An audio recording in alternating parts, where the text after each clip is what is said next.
कहानी की शुरुआत होती है इराक में, जहां अलकायदा के कुछ आतंकवादी बड़ी बेरहमी से कुछ आम लोगों का गला काटने वाले थे। वहीं जॉन ट्राइटन नाम का एक मरीन ऑफिसर छिपकर ये सब देख रहा था। हालांकि उसे इस मामले में कूदने के ऑर्डर्स नहीं थे, लेकिन फिर भी अपनी जान की परवाह किए बिना उसने कमरे में घुसकर धुआंधार गोलीबारी शुरू कर दी। कुछ ही पलों में उसने सभी आतंकवादियों को मार गिराया और आखिरकार कैदियों की जान बच गई। हालांकि उसने इतनी बहादुरी का काम किया था, लेकिन फिर भी उसे ऑर्डर्स न मानने के इल्जाम में नौकरी से निकाल दिया गया। जल्द ही वो अपने घर लौट आया, जहां उसकी पत्नी केट बेसब्री से उसका इंतजार कर रही थी। लेकिन जॉन को यूं ही घर में बैठने की आदत नहीं थी, इसीलिए उसने एक सिक्योरिटी गार्ड की नौकरी ढूंढ ली। इसके बाद हम रोम नाम के एक गैंगस्टर को ज्वेलरी की दुकान में घुसते हुए देखते हैं। उसके कई साथी पहले से वहाँ ग्राहक बनकर बैठे थे और कुछ ही पलों में उसने सिक्योरिटी गार्ड्स पर हमला बोल दिया। तभी उसके साथी बेनेट ने बंदूक निकालकर सबके हाथ खड़े करवा दिए। इसके बाद रोम ने एक औरत को मारने की धमकी देकर मैनेजर को तिजोरी का दरवाजा खोलने को कहा। जैसे ही मैनेजर ने दरवाजा खोला तो उस लड़की ने भी अपनी बंदूक निकाल ली और तब ये खुलासा होता है कि ये लड़की एंजेला तो पहले से ही रोम की गैंग में है। फिर रोम ने मैनेजर से बेशकीमती हीरे लेकर उसे भी गोली मार दी। जल्द ही पुलिस वहां आ पहुंची, लेकिन रोम बाहर जाकर अपनी मशीन गन से उन पर गोलियां दागने लगा। तभी उसके साथी मॉर्गन ने पुलिस की गाड़ी में धमाका कर दिया और वो सब भाग निकले। दूसरी ओर आज जॉन की नौकरी का पहला दिन था और वो आज अपने साथी फ्रैंक के साथ बैठा था। तभी एक अमीरजादा अपने 2 बॉडीगार्ड्स के साथ वहां आया और साइन करके ऊपर चला गया। ऊपर जाकर वो अपनी पिछली गर्लफ्रेंड को धमकियां देने लगा और तभी जॉन और फ्रैंक मामला सुलझाने ऊपर पहुंचे। वो तो जॉन को भी धमकी देने लगा, पर जॉन उसे उठाकर सीधा नीचे ले आया और उसे बिल्डिंग से बाहर निकल जाने को कहा। अपने बॉडीगार्ड्स का साथ पाकर उस अमीरजादे ने जॉन पर हमला कर दिया, लेकिन जॉन ने एक ही झटके में उसे उठाकर खिड़की से आर पार कर दिया। आखिरकार इस हरकत के लिए जॉन को यहाँ से भी निकाल दिया गया, जिससे वो थोड़ा मायूस हो गया। फिर शाम को जॉन घर लौट आया और उसने आज की इस घटना के बारे में केट को कुछ नहीं बताया। पर तभी केट ने टीवी पर खबर देखी कि कैसे आज जॉन ने एक आदमी की हड्डी पसली एक कर दी। अब जॉन ने केट से माफी मांगी तो केट ने कहा कि कोई बात नहीं, तुम्हें जल्द ही कोई दूसरी नौकरी मिल जाएगी। उसने मन हल्का करने के लिए जॉन को एक रोड ट्रिप पर चलने को कहा और जॉन राजी हो गया। फिर अगले दिन जब वो ट्रिप के लिए निकले तो जॉन एक जगह पेट्रोल भरवाने के लिए रुका। उसी वक्त वहाँ रोम और उसकी गैंग भी पेट्रोल भर रही थी। तब जॉन दुकान से खाना लेने गया, जहाँ एंजेला और बेनेट भी मौजूद थे।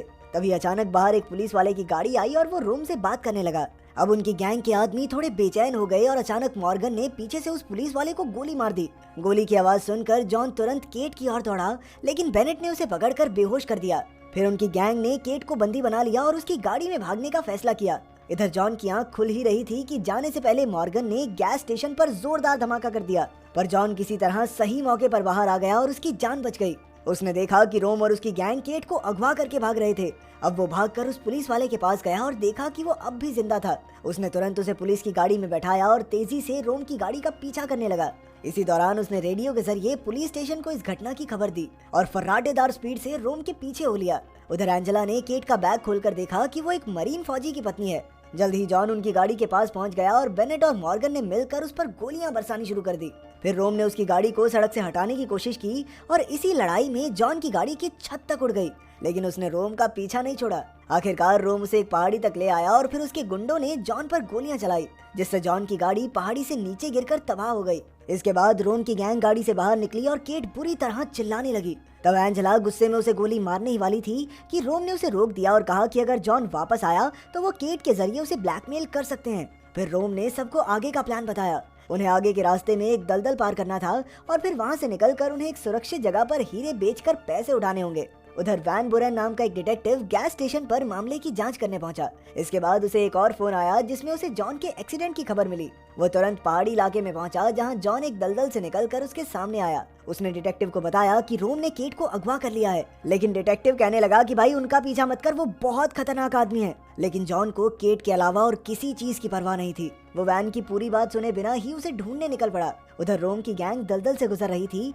कि केट उनसे बचकर भागने लगी, लेकिन बेनेट ने तुरंत उसे पकड़ लिया। तभी मॉर्गन और वसेरा नाम के गुंडे में झगड़ा शुरू हो गया और रोम ने गुस्से में आकर बिना किसी बात के एक ही झटके में वसेरा को गोली मार दी। दूसरी ओर पुलिस की टीम इस दलदल के चप्पे चप्पे में रोम की गैंग की तलाश कर रही थी। अचानक रोम को उस आदमी का फोन आया जो उससे हीरे खरीदने वाला था, लेकिन तभी रोम ने उसे धोखा देकर सारे हीरे अपने पास रखने का प्लान बनाया। इधर जॉन अपनी ट्रेनिंग के तजुर्बे से मुश्किल रास्ते पार करके रोम के साथियों का पीछा करता रहा, पर तभी अचानक उसका पैर एक जाल में पड़ा और उसमें फंसकर वो ऊपर लटक गया। खैर जल्द ही वो जाल काट कर आजाद हो गया, पर तभी एक आदमी ने उसके सर पर बंदूक रख दी, क्योंकि उसे लगा कि जॉन एक पुलिस वाला है। जॉन ने उसे समझाने की कोशिश भी की कि भाई मैं तो बस अपनी पत्नी ढूंढने आया हूँ यहाँ पे, लेकिन तभी एक और आदमी ने उस पर हमला करके उसे बेहोश कर दिया, कुछ समय बाद जब उसकी आंख खुली तो वो एक झोपड़ी में एक कुर्सी से बंधा हुआ था। तभी वो दोनों आदमी फिर से जॉन को पीटने लगे, क्योंकि उन्हें लग रहा था कि जॉन की पुलिस टीम उनके पीछे पड़ी है और जल्द ही उसके साथी जीपीएस के जरिए वहां तक पहुंच जाएंगे। ये सुनकर वो दोनों काफी घबरा गए और मौके का फायदा उठाकर जॉन ने उनमें से एक आदमी को चित कर दिया। फिर दूसरे आदमी ने उस पर हमला किया और दोनों जंगली भैंसों की तरह एक दूसरे पर टूट पड़े। अचानक जॉन को बाहर का रास्ता दिखा और वो भाग निकला, लेकिन अब वो रोम के रास्ते से हट चुका था। पर फिर भी वो आगे बढ़ता रहा और कुछ ही देर में उसी रास्ते पर आ पहुंचा। जल्द ही वो एक नदी किनारे पहुंचा, जिसके दूसरे छोर पर उसे रोम की गैंग और केट दिखाई दी। वो लोग एक सुनसान झोपड़ी में जाकर वहीं रात काटने की तैयारी कर रहे थे। अंदर जाकर वो लोग खाने का इंतजाम करने लगे और मौके का फायदा उठाकर केट भी अपनी रस्सियां खोलने लगी। इधर मॉर्गन बेसमेंट में जनरेटर चालू करने गया तो अचानक जॉन ने गुस्सैल सांड की तरह उस पर हमला बोल दिया। जल्द ही उन दोनों के बीच हाथापाई शुरू हो गई। इससे पहले कि मॉर्गन जॉन पर वार कर पाता, जॉन ने अचानक उसके पेट में चाकू घोंपकर उसे मार डाला। इसके बाद रोम ने बाहर आकर एक दोस्त को फोन किया और एक गाड़ी का इंतजाम करने को कहा, ताकि वो यहाँ से निकलकर भाग सके। इसके अलावा उन्हें एक बोट भी चाहिए थी, इसीलिए बेनेट बोट चालू करने के लिए बाहर निकला, पर मौका देख रहे जॉन ने उस पर भी हमला कर दिया। बेनेट उसके सामने 2 मिनट भी नहीं टिक पाया और आखिरकार जॉन ने उसकी गर्दन तोड़कर उसे मार डाला। फिर उसने बेनेट की लाश को भी मॉर्गन के साथ बेसमेंट में छिपा दिया। तभी डिटेक्टिव वैन वहां पहुंचा और उसने आगे का काम खुद करने का ऐलान किया। सारे गुंडों को तो जॉन पहले ही निपटा चुका था, इसीलिए अब बीच में आकर वैन हीरो बनना चाहता था। इसके बाद झोपड़ी में अचानक लाइट चली गई और केट वहां से भाग निकली, लेकिन जल्द ही एंजेला ने उसे पकड़ लिया और फिर वो दोनों लड़ने लगी। अचानक से एंजेला ने बंदूक निकाली, लेकिन तभी जॉन भी वहां कूद पड़ा। उधर रोम अपने प्लान के हिसाब से जॉन पर निशाना साधे खड़ा था, लेकिन पीछे से वैन ने रोम के सर पर बंदूक रख दी और उसे अपनी बंदूक नीचे करने को कहा। पर तभी अचानक उसने भी जॉन पर बंदूक तान दी और तब ये खुलासा होता है कि जिसे धोखा देकर रोम ने वो हीरे अपने पास रखे थे, वो कोई और नहीं बल्कि वैन ही था। अब उसने रोम से हीरे मांगे तो रोम ने कहा कि अगर तुम जॉन को गोली मारोगे तो तुम्हें 50 हीरे मिल जाएंगे। ये सुनकर वैन थोड़ा हिचका और तभी रोम ने जॉन पर गोली चला दी, लेकिन जॉन ने तुरंत वैन को अपने आगे कर दिया। तभी रोम और जॉन एक दूसरे पर गोलीबारी करने लगे, पर रोम मौका देखते ही एंजेला और केट को लेकर फिर से भाग निकला। जाने से पहले उसने बेसमेंट के सिलेंडर में धमाका कर दिया, लेकिन झोपड़ी फटने से पहले ही जॉन बाहर निकल आया और उसकी जान बच गई। उधर रोम ने केट को वैन की गाड़ी के ट्रंक में छिपाया और भाग निकला। इधर जॉन जब पानी से बाहर आया तो एक कोस्ट गार्ड उसे गिरफ्तार करने आ गया, लेकिन जॉन ने तो उसकी बंदूक छीनकर पासा ही पलट दिया। आखिरकार वो गार्ड की बोट चुराकर उसी में रोम का पीछा करने लगा। उधर रोम को एहसास हुआ कि पुलिस जल्द ही वैन की गाड़ी का पता लगा लेगी, इसीलिए उन्हें ये गाड़ी छोड़नी होगी। अब एंजेला ने अपने हुस्न का जादू चलाकर रास्ते में एक ट्रक ड्राइवर को रोका।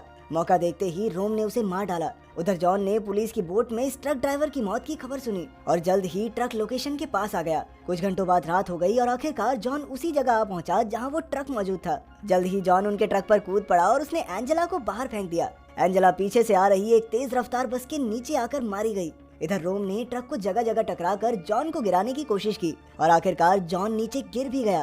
तभी अचानक ट्रक एक बिल्डिंग से टकराया और रोम केट को अंदर ही छोड़कर खुद बाहर कूद गया। तभी वहां जोरदार धमाका हुआ और ट्रक उड़कर सीधा नदी में जा गिरा। अब जॉन केट को बचाने के लिए दौड़ा, लेकिन रोम ने एक आरी से उस पर हमला कर दिया। जॉन काफी जख्मी हो गया था, लेकिन उसने अपनी पूरी जान लगाकर रोम को हवा में ही उड़ा दिया और फिर खुद पास की एक नदी में कूद गया। वो तैरकर ट्रक के पास पहुंचा तो उसने देखा कि केट बेहोश पड़ी थी। जॉन तुरंत उसे उठाकर किनारे तक ले आया और उसकी सांसें वापस लाने की कोशिश की। आखिरकार केट फिर से सांस लेने लगी और दोनों ने एक दूसरे को गले लगा लिया। अचानक रोम ने पीछे से जॉन के गले में जंजीर बांधकर उसे मारने की कोशिश की, पर जॉन के एक जोरदार वार से रोम की गर्दन हवा में ही टूट गई और आखिरकार वो मारा गया। अगर वीडियो पसंद आई तो लाइक कर देना।